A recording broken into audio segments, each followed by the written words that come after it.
베트남, 한때는 아시아의 기적이라 불렸습니다. 하지만 자만은 길지 않았습니다. 이제 한국 없이도 된다던 그 말이 단 3년 만에 모든 걸 무너뜨렸지요. 그리고 한국은 베트남 대신 과테말라를 선택했죠. 세상 누구도 예상하지 못한 나라였습니다. 30년 전 6.25 전쟁 때 한국을 도왔던 작은 중남미의 나라. 그 나라가 지금 세계 1위 성장률을 기록했습니다. 기적이라 부르는 사람도 있지만 이건 단순한 기적이 아닙니다. 신뢰라는 단어가 만들어낸 한국과 과테말라의 서사시가 시작됩니다.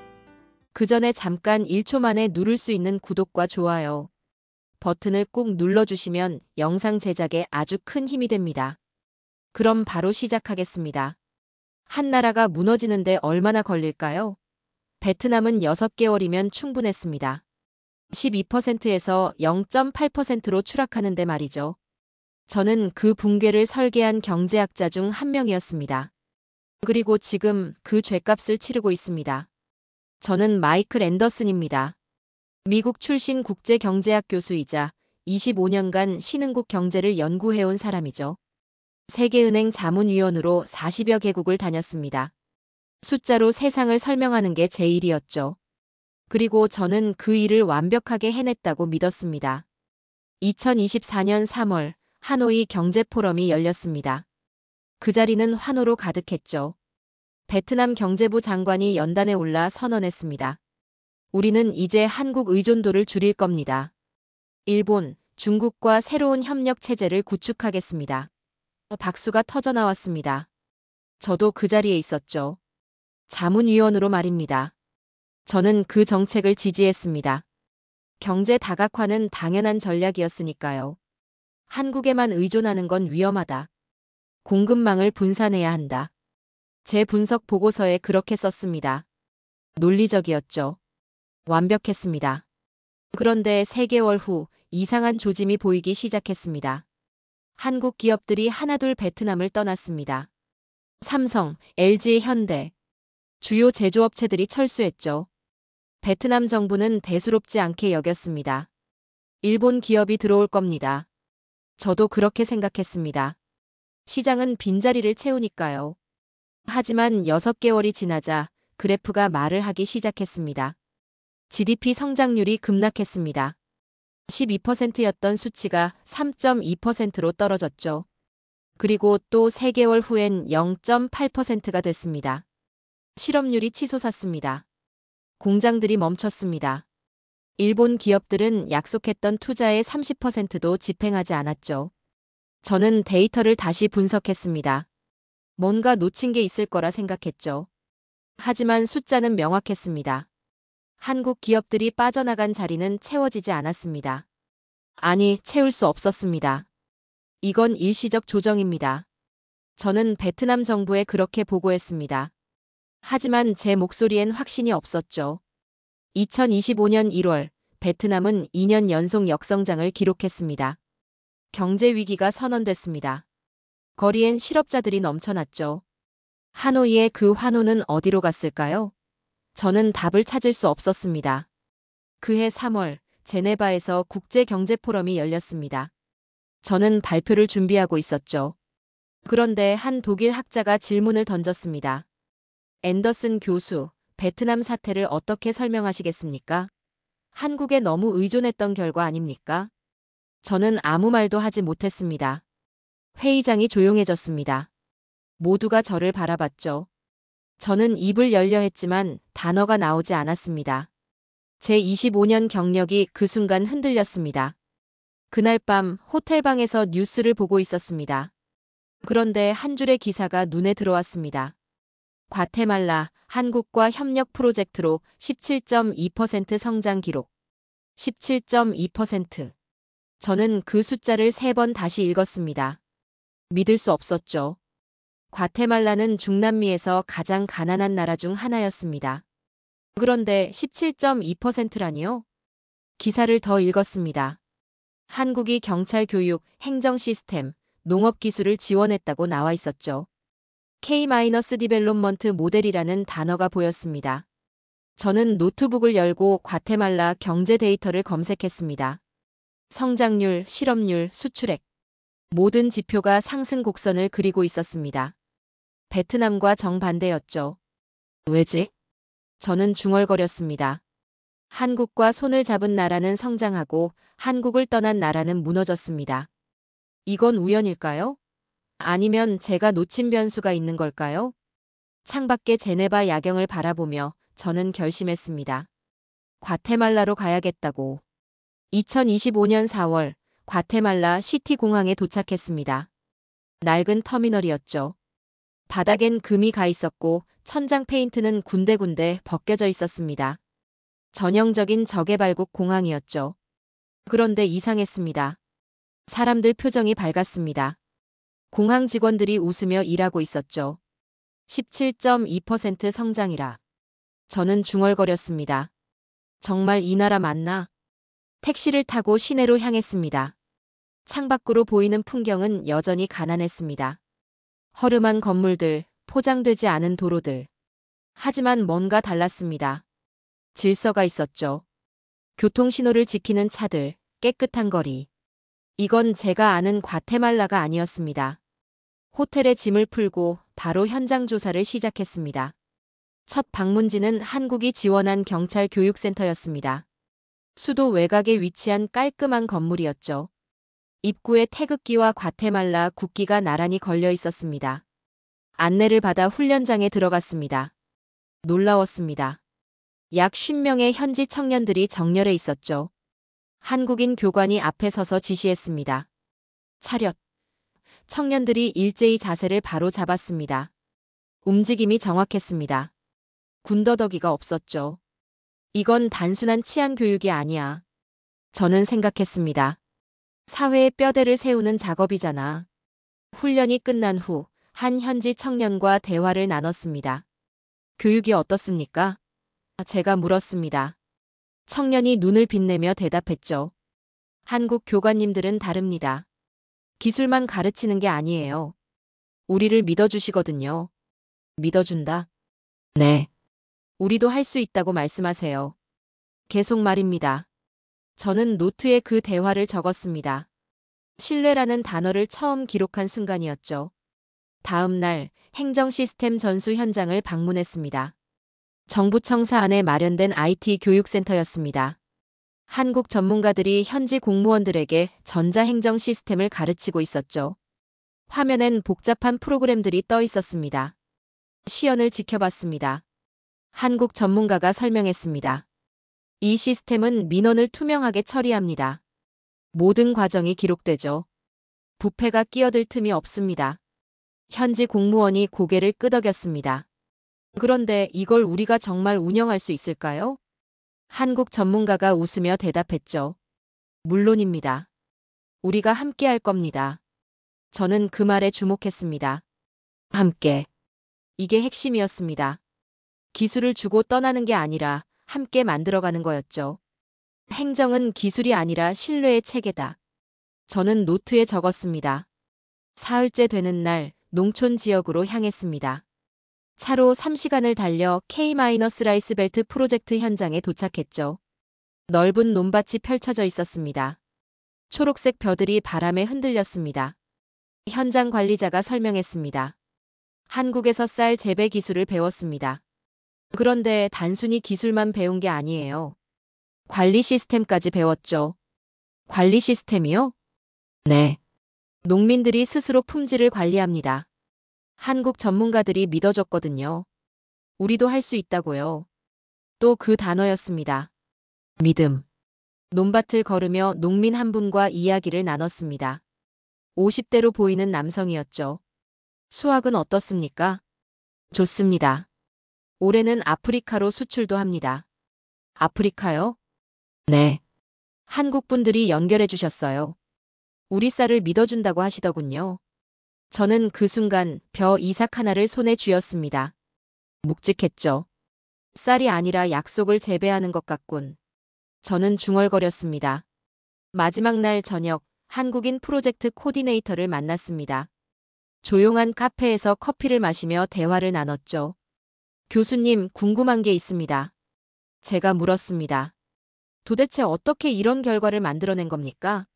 17.2% 성장이요. 코디네이터가 잠시 생각하더니 대답했습니다. 우린 기술만 전한 게 아닙니다. 믿음을 나눈 겁니다. 믿음이요? 네. 이 나라 사람들이 할 수 있다고 믿었어요. 계속 말했죠. 당신들은 할 수 있다고요. 그게 전부입니다. 저는 할 말을 잃었습니다. 25년간 경제를 연구했지만 믿음을 변수로 넣어본 적이 없었습니다. 신뢰는 수치화할 수 없으니까요. 그런데 지금 제 눈앞에서 그 믿음이 17.2%라는 숫자로 증명되고 있었습니다. 호텔로 돌아오는 길, 저는 창밖을 바라봤습니다.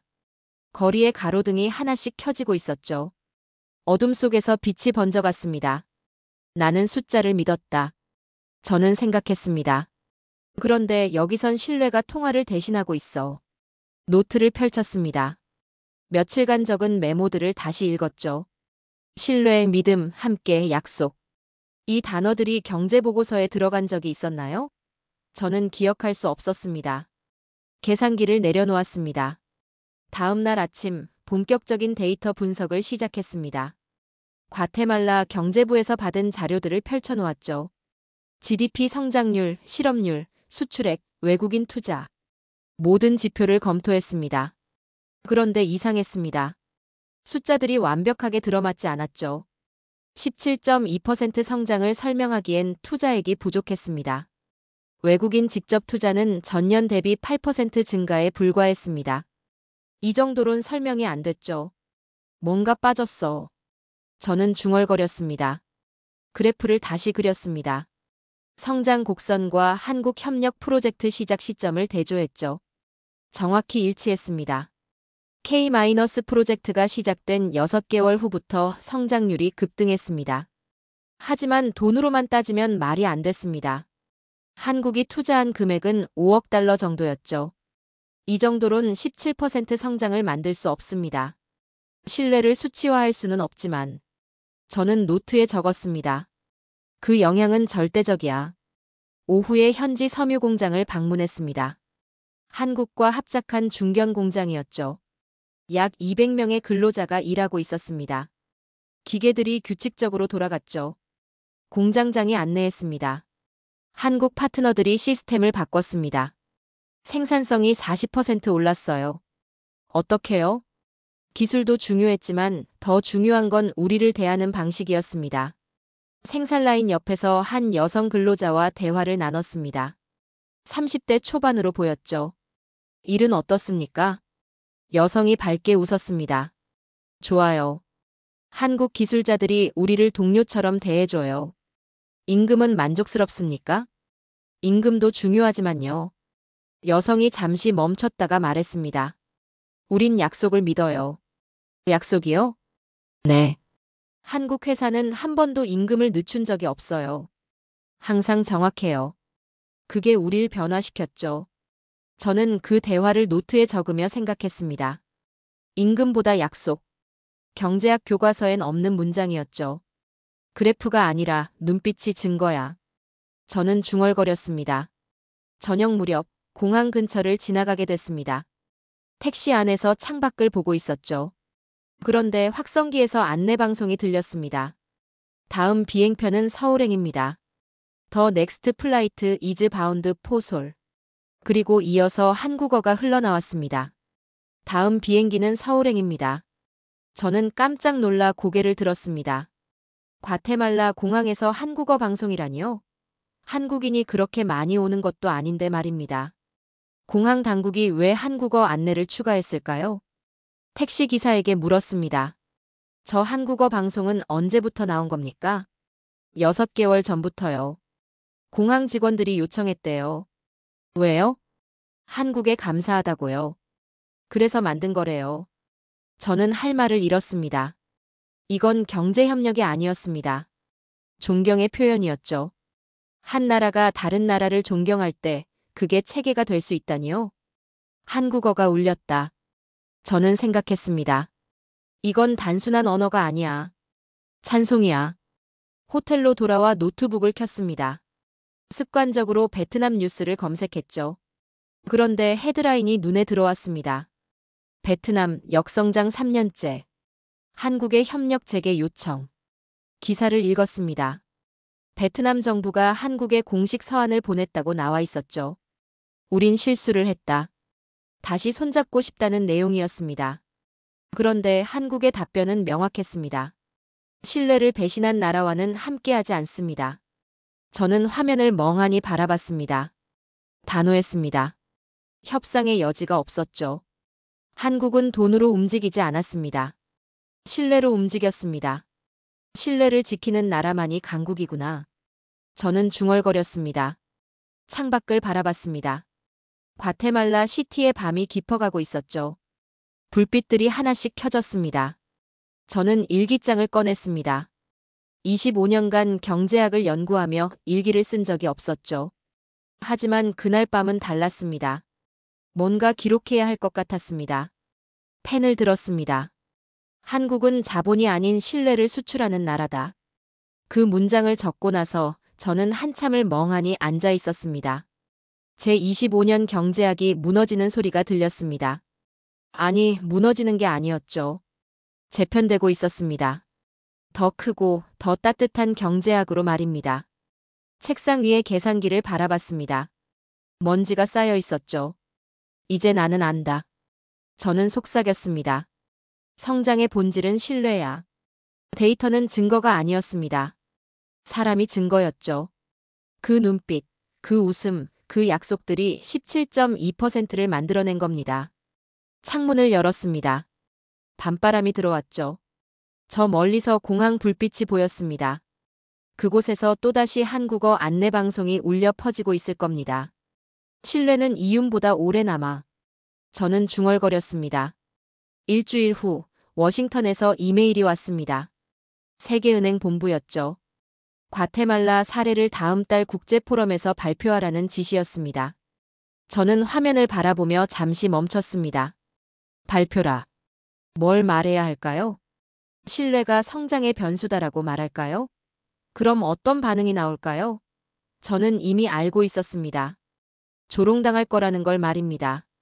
자료를 정리하기 시작했습니다.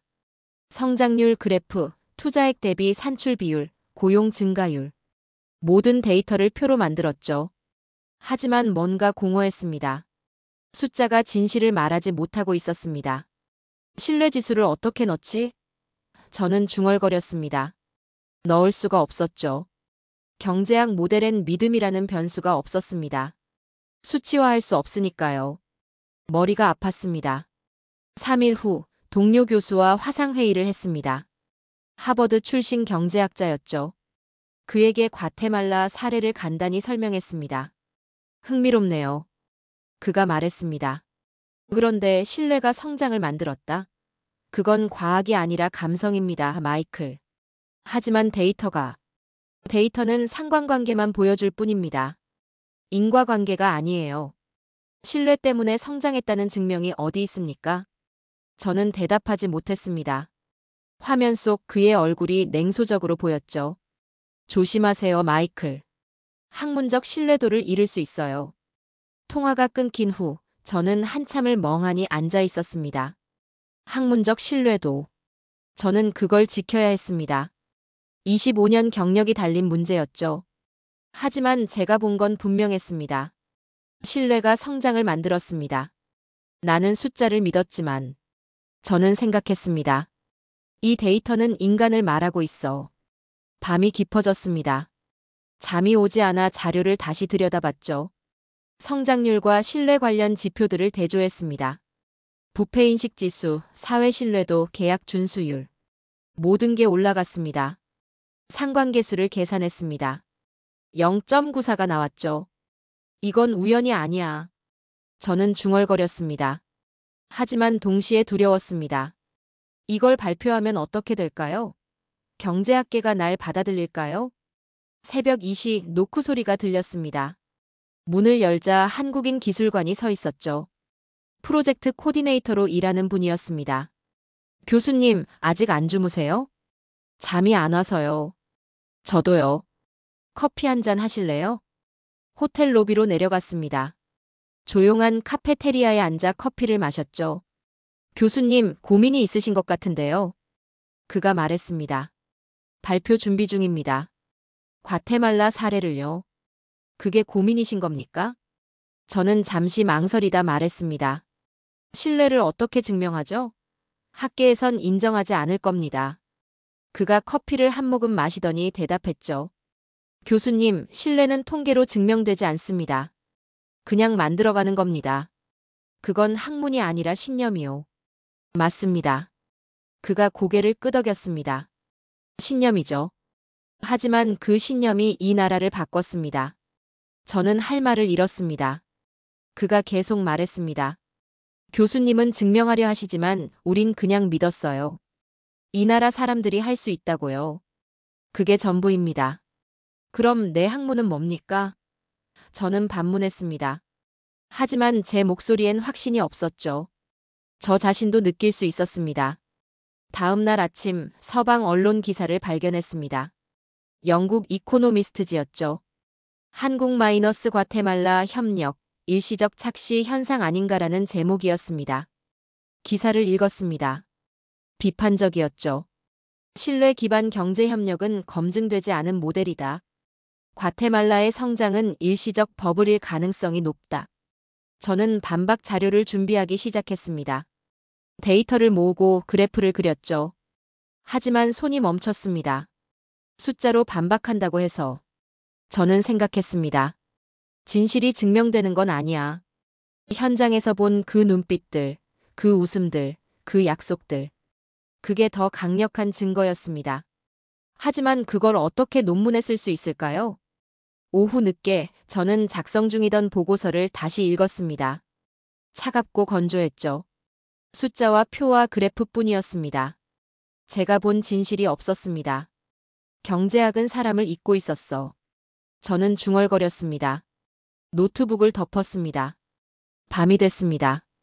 저는 호텔을 나와 과테말라 거리를 걸었죠. 거리는 조용했습니다. 가로등만 외롭게 켜져 있었습니다. 이건 논문이 아니라 고백이야. 저는 생각했습니다. 25년간 쌓아온 이론들이 무너지고 있었습니다. 아니, 재구성되고 있었죠. 더 인간적인 경제학으로 말입니다. 발걸음을 멈췄습니다. 공원 벤치에 앉아 하늘을 바라봤죠. 별들이 보였습니다. 진짜 경제는 인간의 약속에서 시작돼. 저는 속삭였습니다. 그날 밤 저는 결심했습니다. 조롱당해도 좋다고 학계에서 비웃어도 좋다고 말입니다. 저는 제가 본 진실을 말하겠다고요.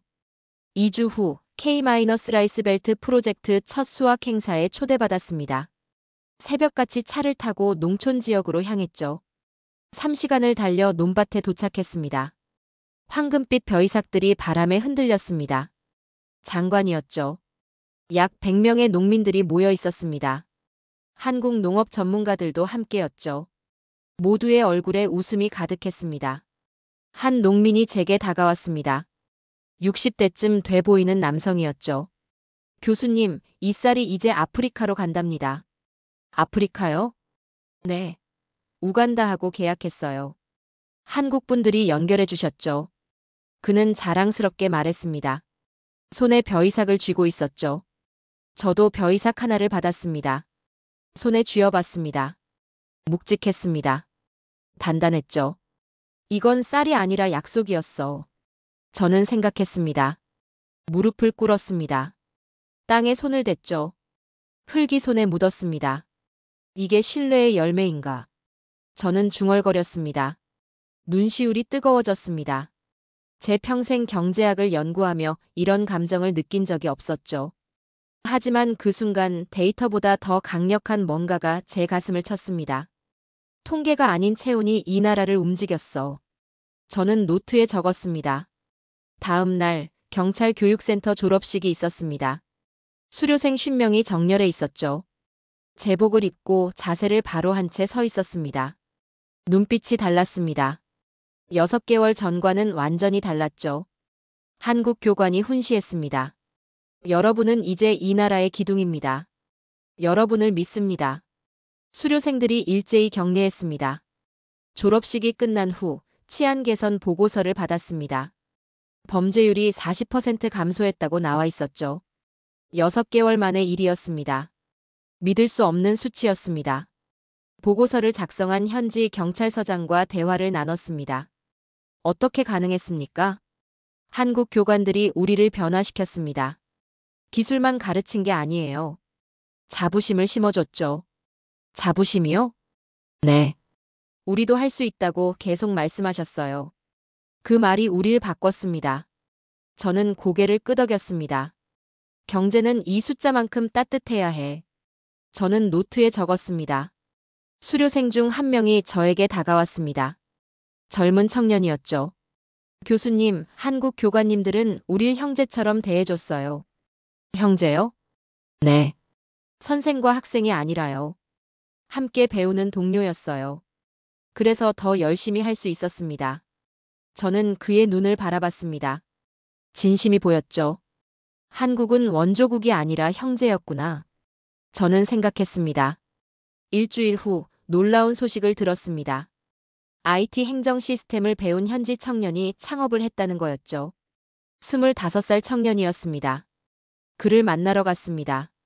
작은 사무실이었습니다. 직원 5명이 일하고 있었죠. 컴퓨터 화면엔 프로그램 코드들이 빼곡했습니다. 뭘 만드는 겁니까? 제가 물었습니다. 지역 상인들을 위한 거래 플랫폼이요. 청년이 대답했습니다. 한국에서 배운 시스템을 응용했어요. 사업은 잘 되나요? 네. 벌써 500명이 가입했어요. 청년의 눈이 반짝였습니다. 한국은 우리에게 기술보다 믿음을 줬어요. 또 그 단어였습니다. 믿음. 어떤 믿음이죠? 우리도 할 수 있다는 믿음이요. 그게 저를 여기까지 오게 했습니다. 저는 할 말을 잃었습니다. 이 한 문장이 30년 경제 이론을 무너뜨렸어. 저는 생각했습니다. 그날 저녁 현지 신문을 봤습니다. 일면 헤드라인이었죠. 과테말라 K- 모델로 범죄와 가난을 동시에 극복. 기사를 읽었습니다. 성장률, 범죄율 감소, 청년 고용 증가. 모든 지표가 상승했습니다. 그리고 기사 마지막엔 이렇게 적혀 있었죠. 국제사회가 K- 디벨롭먼트 모델이라는 신조어를 만들며 주목하고 있다. 저는 신문을 내려놓았습니다. 세계가 한국을 배운다. 저는 중얼거렸습니다. 호텔 방으로 돌아와 보고서를 다시 열었습니다. 이번엔 달랐습니다. 숫자만 적는 게 아니었죠. 사람들의 이야기를 적었습니다. 그 농민의 웃음, 그 경찰의 경례, 그 청년의 눈빛. 손이 멈추지 않았습니다. 나는 지금 신뢰의 경제를 눈으로 보고 있어. 저는 타이핑했습니다. 이건 더 이상 차가운 분석이 아니었습니다. 증언이었죠. 제가 목격한 기적의 증언 말입니다. 새벽 3시가 됐습니다. 보고서 제목을 바꿨습니다. 처음엔 과테말라 경제성장 사례 분석이었죠. 하지만 이젠 달랐습니다. 더 트러스트 이카너미 하우 코리어 체인지드 어 네이션. 신뢰의 경제. 한국이 한 나라를 어떻게 바꿨는가. 이게 제목이었습니다. 이 이야기는 반드시 기록되어야 해. 저는 속삭였습니다. 창밖을 바라봤습니다. 동이 트고 있었죠. 과테말라의 새벽이 밝아오고 있었습니다. 그리고 제 학문의 새벽도 함께 밝아오고 있었습니다. 나는 이제 경제가 아니라 인간을 연구하고 있어. 저는 생각했습니다.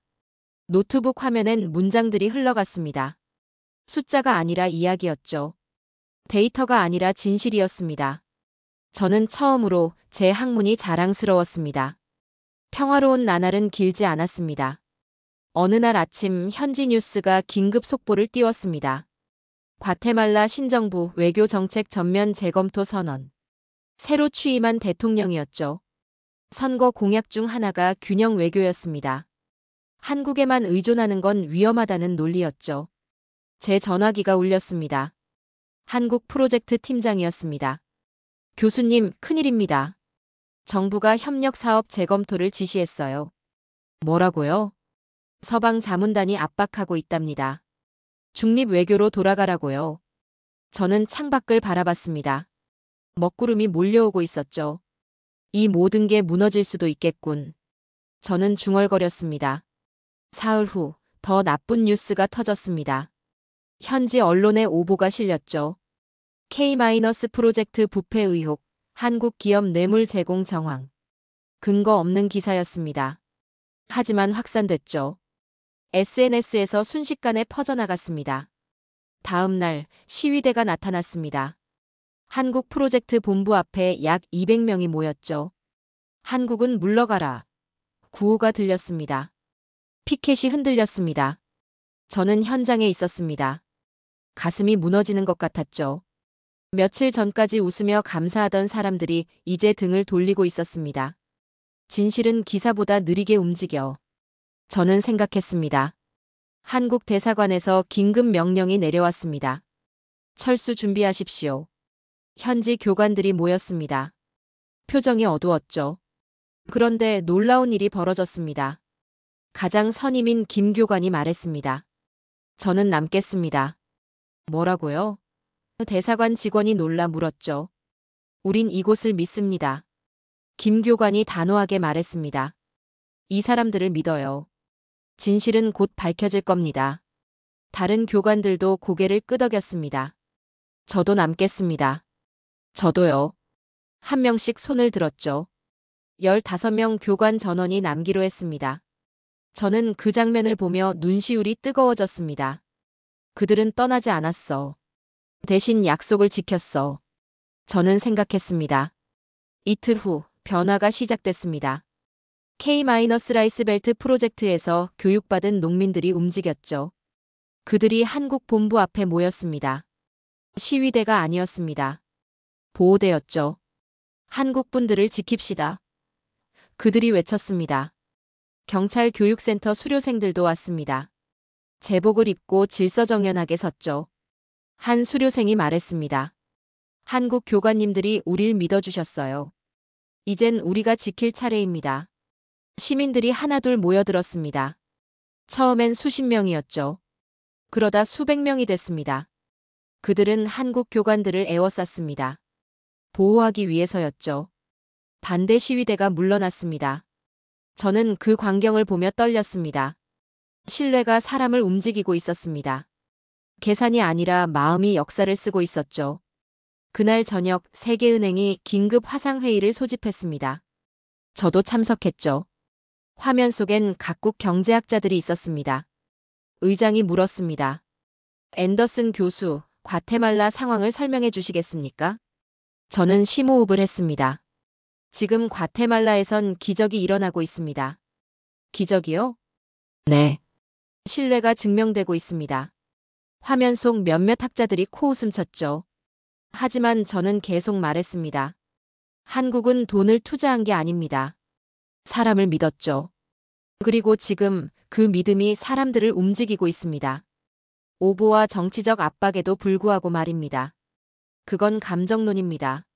한 학자가 반박했죠. 아닙니다.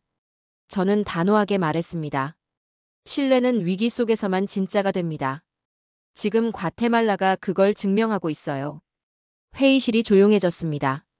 저는 계속 말했습니다. 저는 25년간 숫자를 연구했습니다. 하지만 숫자는 인간을 설명하지 못합니다. 지금 제 눈앞에서 벌어지는 일은 그래프에 담을 수 없어요. 하지만 그게 진실입니다. 화면이 꺼졌습니다. 저는 의자에 주저앉았습니다. 손이 떨렸죠. 내 논문보다 그들의 행동이 진실이야. 저는 생각했습니다. 일주일 후 반전이 왔습니다. 부패 의혹이 조작된 것으로 밝혀졌죠. 야당 측 정치 공작이었습니다. 증거가 나왔습니다. 여론이 뒤집혔습니다. 한국에 사과하라. 시민들이 요구했습니다. 거리에 태극기가 등장했죠. 과테말라 국기와 함께 흔들렸습니다. 신정부가 긴급 발표를 했습니다. 한국과의 협력을 계속하겠습니다. 우린 실수를 인정합니다. 대통령이 직접 한국 대사관을 방문했죠. 고개를 숙였습니다. 저는 TV로 그 장면을 봤습니다. 눈을 감았습니다. 신뢰는 무너지지 않았어. 저는 속삭였습니다. 그날 밤 거리에 나갔습니다. 시민들이 춤을 추고 있었죠. 음악이 흘렀습니다. 태극기와 과테말라 국기가 함께 펄럭였습니다. 한 시민이 제게 다가왔습니다. 교수님, 한국은 우리를 버리지 않았어요. 위기 속에서도 함께했죠. 이제 우리가 평생 기억할 겁니다. 저는 고개를 끄덕였습니다. 한 나라의 신뢰가 세계를 움직였어. 저는 생각했습니다. 호텔로 돌아와 노트북을 열었습니다. 보고서에 한 문장을 추가했죠. 신뢰는 위기 속에서만 진짜 얼굴을 드러낸다. 그리고 한국은 그 시험을 통과했다. 창밖에서 환호 소리가 들렸습니다. 과테말라의 밤이 축제로 물들고 있었습니다. 2025년 11월 서울에서 글로벌 디벨롭먼트 포럼이 열렸습니다. 세계 60개국 경제학자들이 모였죠. COEX 컨벤션 센터는 긴장감으로 가득했습니다. 과테말라 사례가 이번 포럼의 핵심 의제였습니다. 저는 호텔방에서 발표 원고를 다시 읽었습니다. 손이 떨렸죠. 25년 경력을 걸고 서는 무대였습니다.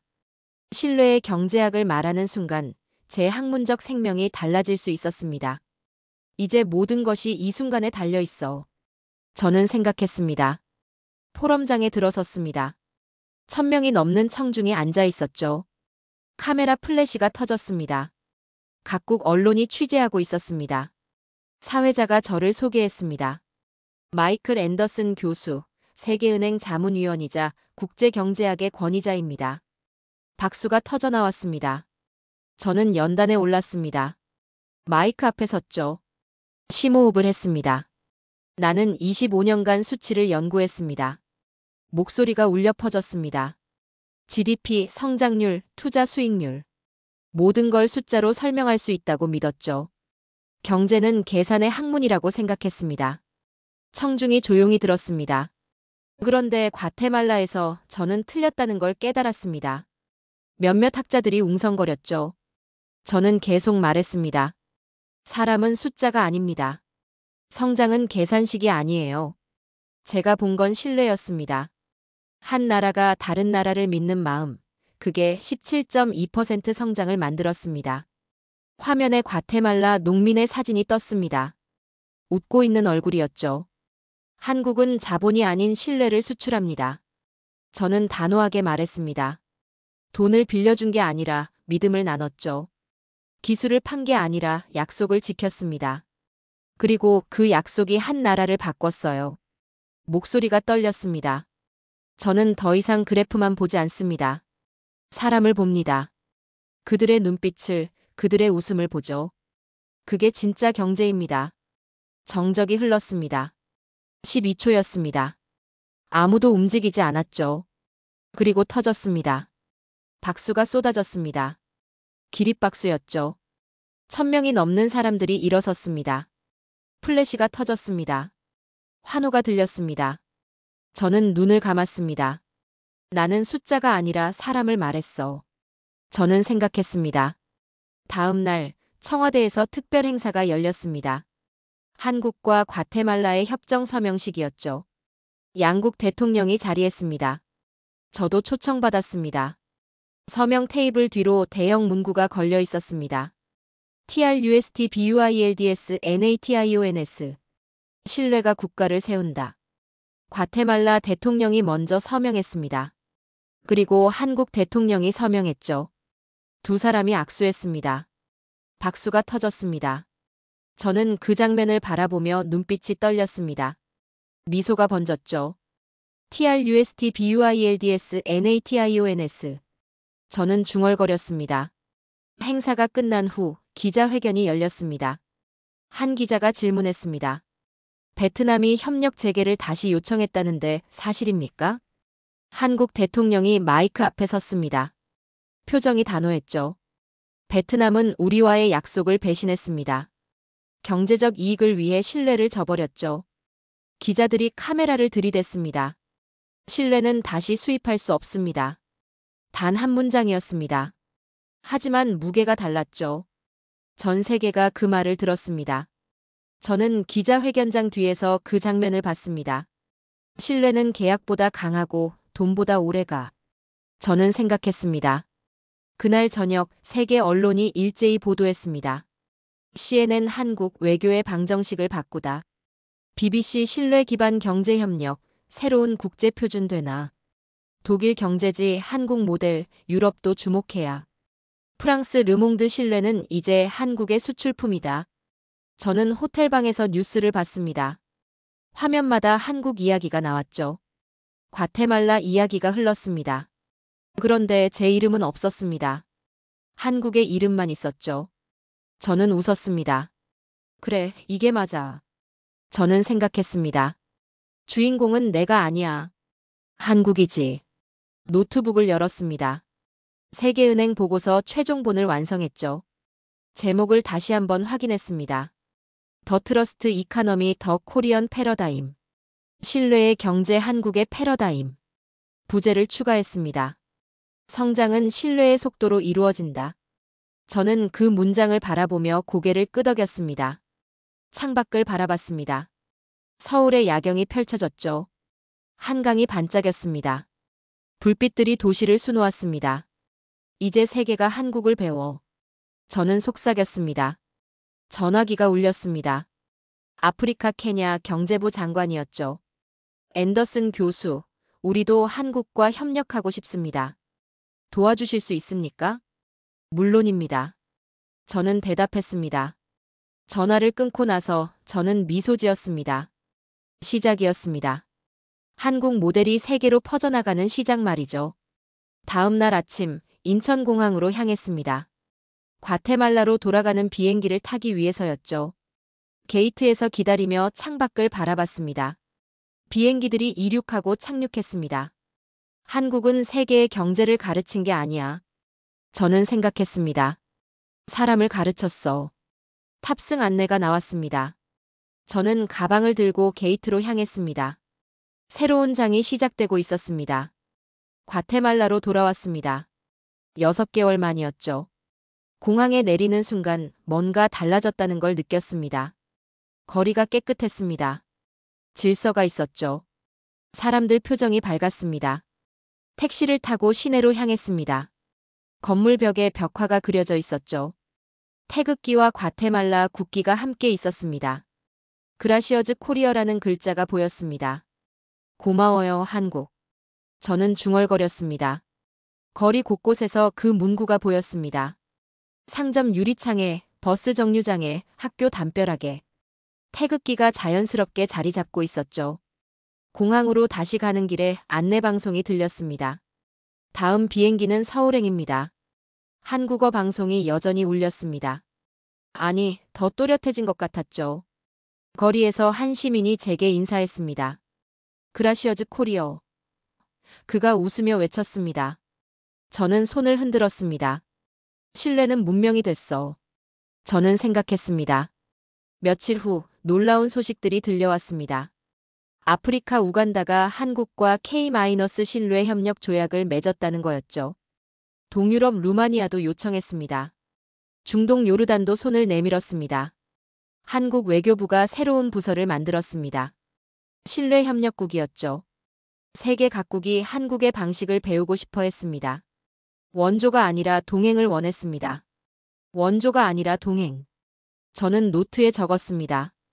이건 새로운 외교 철학이었습니다. 주는 자와 받는 자의 관계가 아니었죠. 함께 성장하는 파트너십이었습니다. 세계가 한국의 방식을 배워. 저는 생각했습니다. 3주 후 세계은행이 특별 보고서를 발간했습니다.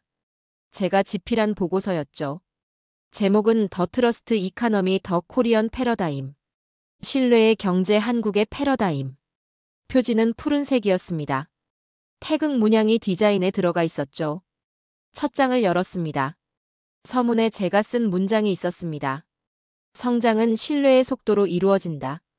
단 한 문장이었습니다. 하지만 제 25년 경력이 담긴 결론이었죠. 보고서는 60개국 언어로 번역됐습니다. 세계 각국 정부가 교재로 사용하기 시작했습니다. 한 나라가 믿음을 수출할 수 있다면 저는 생각했습니다.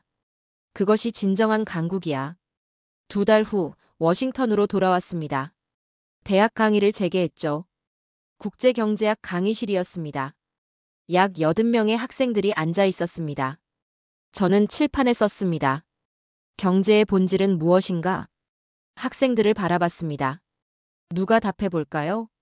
한 학생이 손을 들었습니다. 여학생이었죠. 신뢰입니다, 교수님. 저는 미소 지었습니다. 왜 그렇게 생각하죠? 교수님의 보고서를 읽었습니다. 과테말라 사례요. 한국이 보여준 건 기술이 아니라 믿음이었잖아요. 다른 학생이 손을 들었습니다. 저도 읽었습니다. 신뢰가 성장률을 만들었다는 게 충격이었어요. 저는 고개를 끄덕였습니다. 맞습니다. 이제 세계의 성장률은 신뢰지수로 계산될 겁니다. 칠판에 큰 글씨로 썼죠. TRUST GROWTH.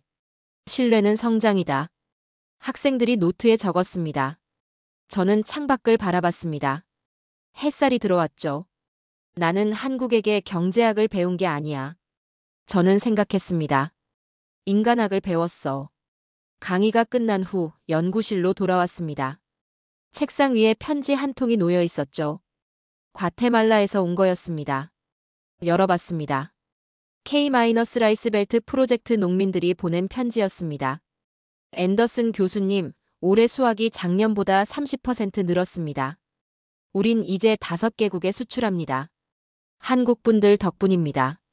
그리고 교수님 덕분입니다. 우리 이야기를 세상에 전해주셔서 감사합니다. 사진이 동봉돼 있었습니다. 황금빛 논밭에서 농민들이 웃고 있었죠. 손에 태극기를 들고 있었습니다. 저는 사진을 오래 바라봤습니다. 눈시울이 뜨거워졌습니다. 일주일 후 서울행 비행기를 탔습니다. 후속 연구를 위한 방문이었죠. 한국 정부가 초청했습니다. 창가 좌석에 앉았습니다. 비행기가 이륙했습니다. 구름 위로 올라갔죠. 석양이 구름을 붉게 물들이고 있었습니다. 저는 창밖을 바라보며 생각했습니다. 지난 1년이 스쳐 지나갔죠. 베트남의 붕괴, 과테말라의 기적, 위기와 극복, 그리고 승리. 모든 게 신뢰에서 시작됐습니다. 한국은 세계의 경제를 가르친 게 아니야. 저는 중얼거렸습니다. 인간을 가르쳤어. 석양이 더 붉게 번졌습니다. 구름 사이로 빛이 쏟아졌죠. 저는 노트를 꺼냈습니다. 마지막 문장을 적었습니다. 신뢰는 국경을 넘는다. 시간을 넘는다. 계산을 넘는다. 그것이 진짜 부강함이다. 그리고 그 이름은 한국이다. 노트를 덮었습니다. 눈을 감았습니다. 마음이 따뜻했습니다. 평온했죠. 25년간 찾던 답을 찾았습니다. 경제의 본질을 깨달았습니다. 그건 숫자가 아니었습니다. 사람이었죠. 신뢰였습니다. 비행기가 구름 위를 날았습니다. 서울을 향해 날아가고 있었습니다. 새로운 이야기가 시작되는 곳으로 말이죠. 저는 미소 지었습니다. 창밖의 석양이 세상을 붉게 물들이고 있었습니다. 그리고 그 빛 속에서 저는 확신했습니다. 한국이 만들어갈 미래를, 신뢰가 만들어갈 세계를.